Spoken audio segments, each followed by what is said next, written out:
So a bit of a provocative question for you. Okay, I love this. The CEOs go out with the statement of the number one value for a company is its people. Mm-hmm.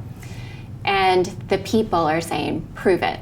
Put your money where your mouth is and prove to us that the people matter. Yeah. As the pendulum shifts in that direction, how do we prove back to the executive roundtable that that statement is true? The core purpose of a business is its people. Yeah. The only way that, well, there's lots of ways you can do that actually. Mm-hmm. So how many people are we losing? Mm-hmm. Are we attracting the talent that we wanted? Yeah, talent attraction and retention is the obvious metric. But also, are we taking the business forward? Because let's be really clear on this. The idea of making money and looking after our people being mutually exclusive is a myth. Yeah. It's totally possible to do both. And I can give you countless examples of companies that have done that very well. But equally, it's totally possible to get that wrong, massively wrong. And on the one hand, if you're just driven by profit, you won't alienate your people now, they have better choices. Yeah. But if you only focus on keeping everybody happy, you might not actually grow the business. Right. So the C-suite will want both, of course. And what's the magic solution to all of that? As you will know better than most, getting the right data. Getting the right data. So what do the learners want? Where do they want to learn? Why do they want to learn it? What's their motivation?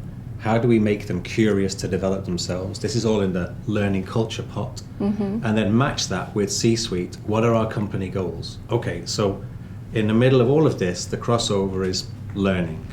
And how do we get people to the positions that we want? How do we make them empowered to do what they want? Microsoft, I think it's fair to say, got elements of that, arguably a little bit wrong, right? In that they created this idea of learning days. Right. So once a month, with the great, genuinely... Access for everyone. Exactly. Right? It was a really good motivation. Sincerely, it was a great idea with all the right reasons behind it. Let's have a day where you don't have to do the work that you normally do. This is an opportunity for you to learn. But if you spoke to learners in your company and asked them if they wanted that, they would probably say no. That's the first thing. Yeah. Because that's not how they're learning. Learning just doesn't work like that anymore. Learning is, I've got an interview with you, you're going to ask me these questions, I might just have a quick look on YouTube at a couple of topics in the taxi on the way over. Mm-hmm. I'm not going to wait until the 31st of March to do that because that's my learning day. We're done. It doesn't work like that, yeah. So what happened was, and this is conjecture on my part, but what happened was I think people started to feel like they couldn't learn unless it was learning day. Right. And that is massively counterintuitive then, isn't it? Yeah. So we just need to understand and accept that people should have the permission, the psychological safety we spoke about earlier, to be able to learn at their pace of life, at their convenience. And obviously for the last 10 years, a lot of people have spoken about learning in the flow of work. I think we're probably beyond that now, and it's now learning just in the flow of life. Right. We're just consuming podcasts while we're jogging, and we're watching short, sharp video content. We've both got an awards event tomorrow. Yeah. I still don't know how to tie a bow tie, even though it's 27 years of doing it. Yeah, so YouTube will show me how to do that. Am I going to wait until the 31st of March because that's my learning day? No, I need it now. So convenience is still great.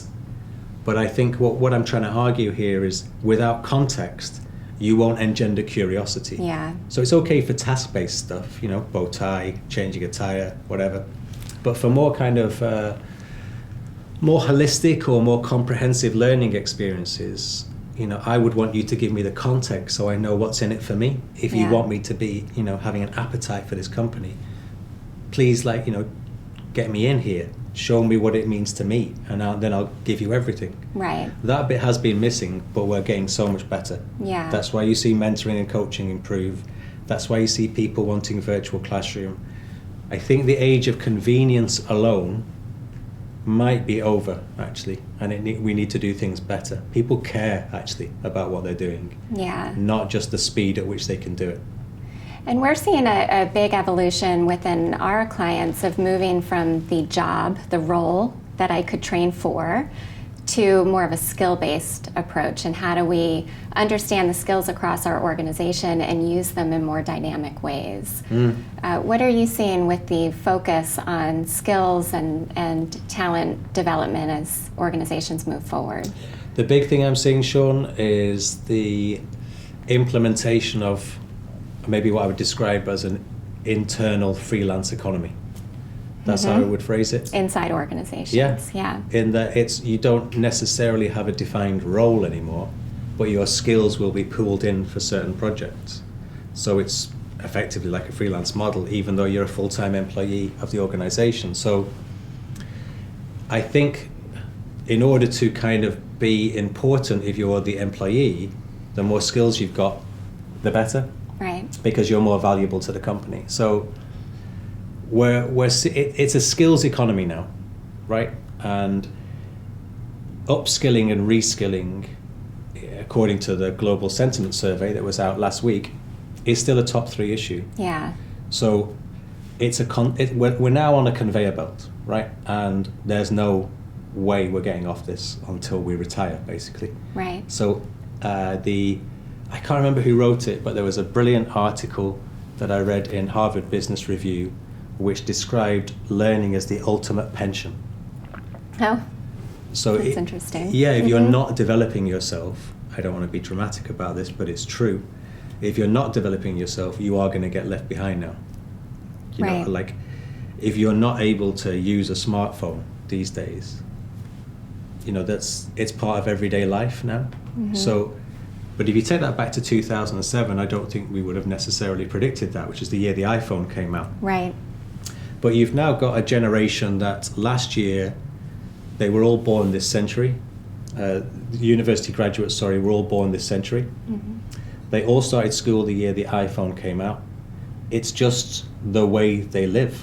Right. It's not new, but for my generation, this was a huge transition, seeing the convenience of this technology. So I think we can increase or augment the skills of our employees, but actually I think that it's more important that we try and let go a little bit and accept that there's a fluidity to what we've got. Obviously, it's not as easy as that, just saying, well, let's, people, if they want to bake a cake, let them learn how to bake a cake at work. Right. That's not acceptable, of course. Right. But in order to make all of that freedom work alongside company objectives, we need to establish that foundation of data to understand, okay, we have this big project, we're going to launch this new product, we're going to need this, and this as skills, let's bring those people in. Now, if those 2 people on that project leave, who are the other people that are coming in? Right. So succession planning is now a huge part of a learning strategy. How do we backfill those skills that are required? So most companies over the last 2 years have been doing huge amounts of capability mapping. We're under NDA with a whole host of FTSE 250, so I can't mention their names, but capability mapping for staff is now a huge part of the consultancy that the LPI offers to really understand what skills you've got in your organization and how it will fit with the company objectives. What skills they have and where those skills exist, or with whom those skills exist. Are they getting to that level of detail? Yeah, and what skills we need to be investing in, and how do we do that then? Are we going to launch a 7-week masterclass in a country house? Nope, because they're all over the world now, our employees. This needs to be done online. We're going to have to do it in chunks, maybe in cohorts of 10. So it's all, I feel like it's a kind of new democratization of learning. Yeah. But the balance between letting go and saying, okay, employees, you have the freedom to look at whatever you want, that's a mistake actually. If you just, how many companies could we say maybe to each other that just bought LinkedIn learning licenses and said, there you go, that's the L&D budget done. Right. Enjoy. We can do better than that. We need to contextualize what they want to do and what their motivation is with company strategy, company objectives. Give them the path toward what to focus on. Yeah, and if you get that right, the skills are there anyway. And obviously, benchmarking, using comparative data, not just from organizations like us, there are lots of companies that do this, but to understand how are the really good companies doing this? How do they build a skills economy within their organization? And how do they manage the fluidity of those skills to make sure that we're not overpaying for staff, but we are getting the value back from them for the things that we really want to do. Mm-hmm. The idea of this is your job description doesn't work anymore. It's outdated. It's massively Yeah. outdated, yeah.